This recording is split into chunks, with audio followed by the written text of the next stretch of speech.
guys, Tighebo here, and we're back with another chapter of Expect the Unexpected by Arctic Vulpix. Last time we got into the first night of with the toys, and it was kind of chaotic. Um, there was a lot of paint, I'm pretty sure, glitter. It's a big mess. So, yeah. So now we're just taking a break for the night and going into the day stuff, like we did with the first animatronics. So, if you guys want to follow along with the chapter, link to it will be in the description below, as always. Let's get started. Chapter 22, Interviews. Ruby stared at the wall across from her, blinking, while she tried to process what the manager had just told her. You want me to come in and help you choose new day cards? She asked sleepily, having been woken up by the phone call.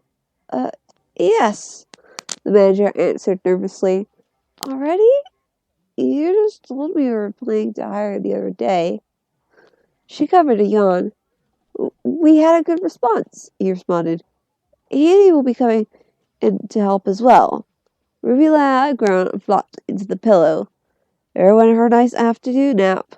Fine, she muttered into the pillow, her voice muffled by the material.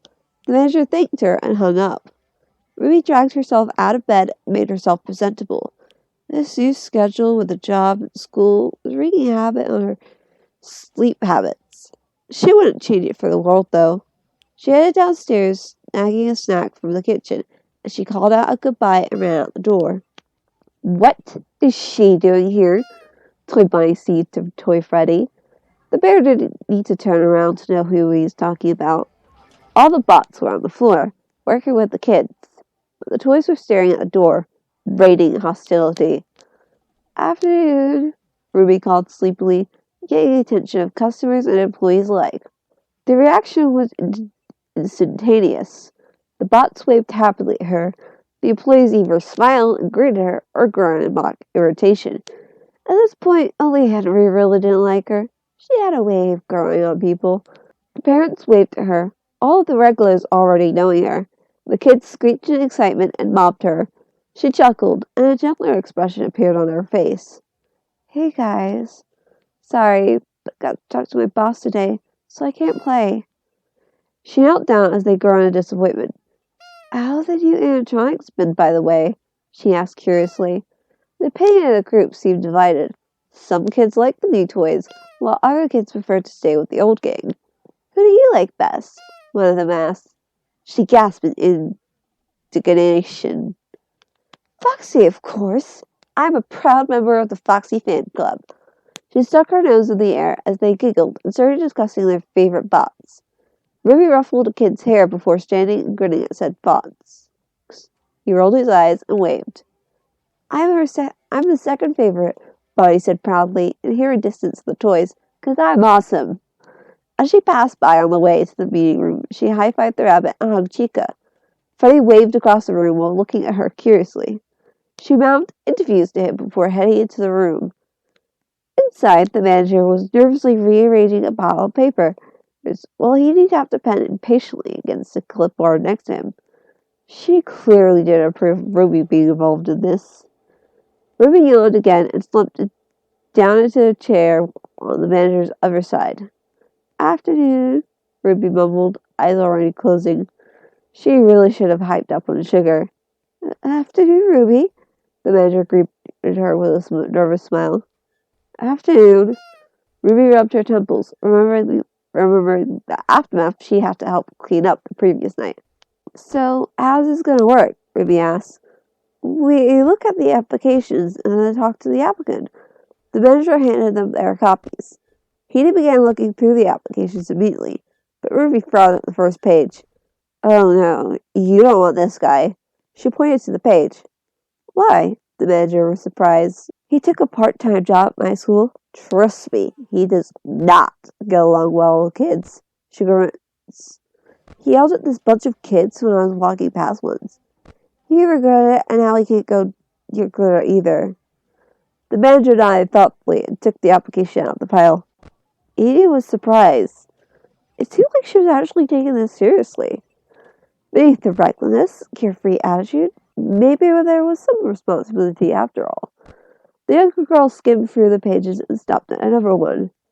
Um, she looked down sheepishly while she fiddled with the page. This one might be a problem. Why? He asked cautiously. Well, there was this incident where I yelled at Ricky for something stupid, made him cry, and I didn't react well. He's got a restraining order against me, so we can't work in the same building. Didn't know he was still in town, though. Thought I scared him off. Rudy frowned at the paper. He sighed. Maybe I had no on the responsibility front then. The manager wordlessly put the application away. A night guard was more valuable than a day guard, after all. Anyone else? Edie asked, rubbing her eyes. Nope. Ruby grinned happily. All right, let's get started. Her professional side took over, and she looked expectantly at the manager. He nodded and hurried and picked up the first applicant. First one, Olive Reyes, 20 years old and studying air engineering, he read. For what position? He asked sharply, picking up the engineering bit. Day guard, the manager assured her, an emergency mechanic for small problems during the day. We can't call you in for everything, and some things can't wait. Better not let her try anything on my bots. Ruby shot him a dark look, and he gulped. Of course not, he said, trembling. Good. She laid down her arms and stared at the door. Well then, call her in. Olivia was a little nervous, ocean blue eyes darting between them and fingers playing with her light hazel ponytail. Ruby spoke first, of course. The manager didn't even get to the grinning part. Are you angling for the night shift? She asked bluntly. Edie facepalm. Ruby's one-track mind. Oliver looked surprised and confused. No, I'm only available in the afternoon. Ruby watched her for a moment. Are you planning to do anything to the bots? Oliver shook her head. No, if it's all right, I'd rather keep my distance from them. She wrung her hands nervously. Okay. Ruby shrugged and laid her head sideways on her arms. In all honesty, it looked like she was going to sleep. The manager cleared his throat and offered the seat across from them to Oliver. Olivia. I keep calling her Oliver. I don't know why. The girl sat, still stealing confused glances at Ruby. He just rubbed her forehead. It was going to be a long day. The mechanic asked more practical questions. The extent of her skills, what experience she had, where she was studying. Olivia. Olivia reacts a bit at the normalcy, until he reached into her bag and threw something at the girl. Olivia caught a piece of wiring and plastic on reflex and looked at it in surprise. Fix it, he said. What? What is it? The applicant frowned in confusion. You tell me. It's broken and needs fixing, so fix it or tell me how you would, he said. Ruby cracked open an eye to see what was going on. When she spotted the device, she lifted her head. That little bundle of wires and plastic looked familiar. Wow. Olivia turned it over in her hands. Some kind of motion sensor, right? And something is supposed to go in this little pouch. She pulled a slightly sticky finger away and sniffed. I might be imagining things, but it's covered in cookie dough? She looked at Edie in confusion.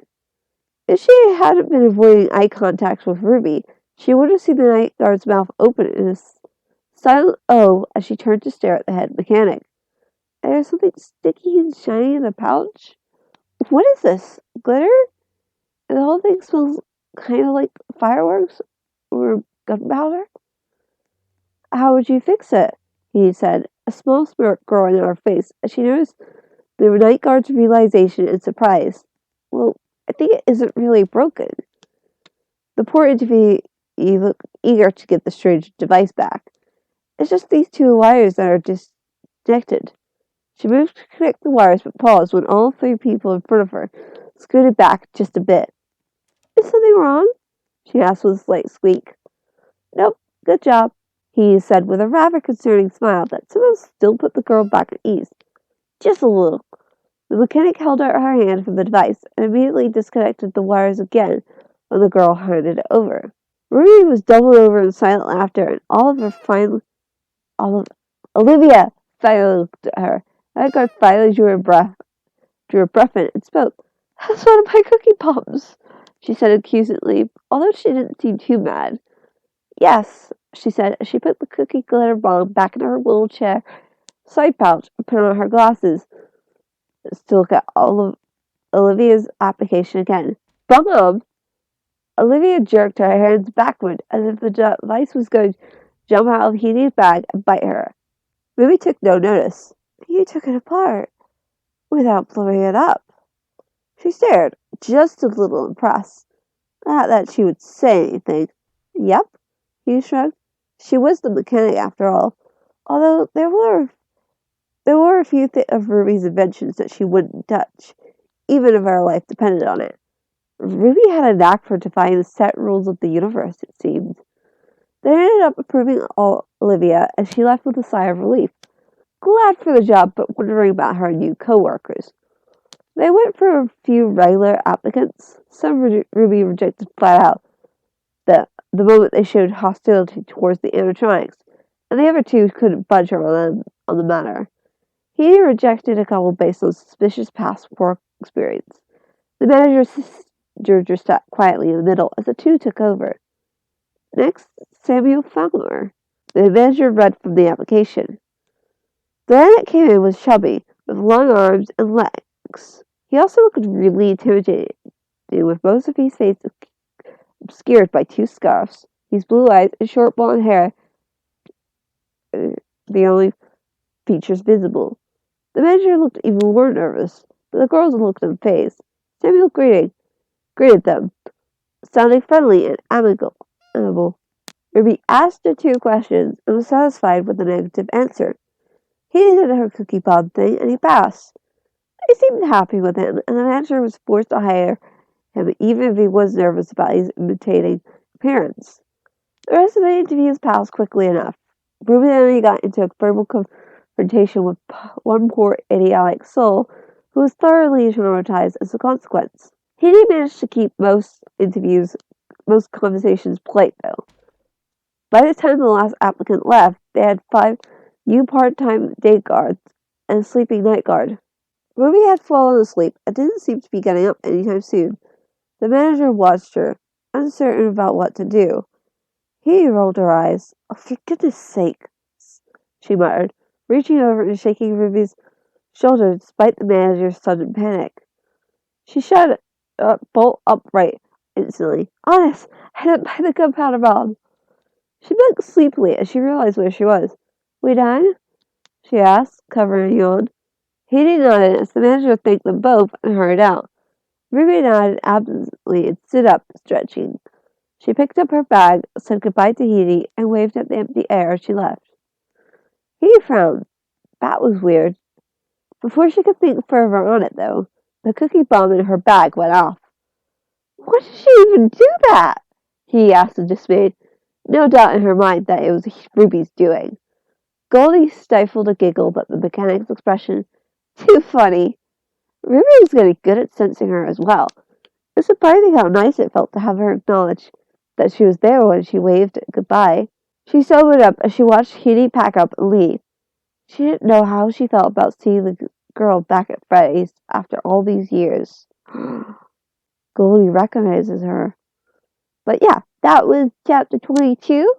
There were 2 new characters. So the character whose name I kept getting completely wrong, Oliver, apparently belongs to someone called War Husky 2000, and Samuel, who I had no problems with, belonged to Robotic Freeze as well. So yeah. So I hope you enjoyed this chapter. Make sure you leave a review on the chapter to tell the author what you think, and when you do, come to me. So review the story first and then come back to me, okay? You gotta show support to the actual people who write this stuff. So go show support to them. But also let me know what you think too. I want to know too. Do both.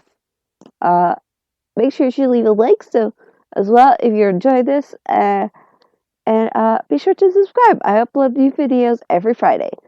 And as always, I will see you guys next Friday with a new video.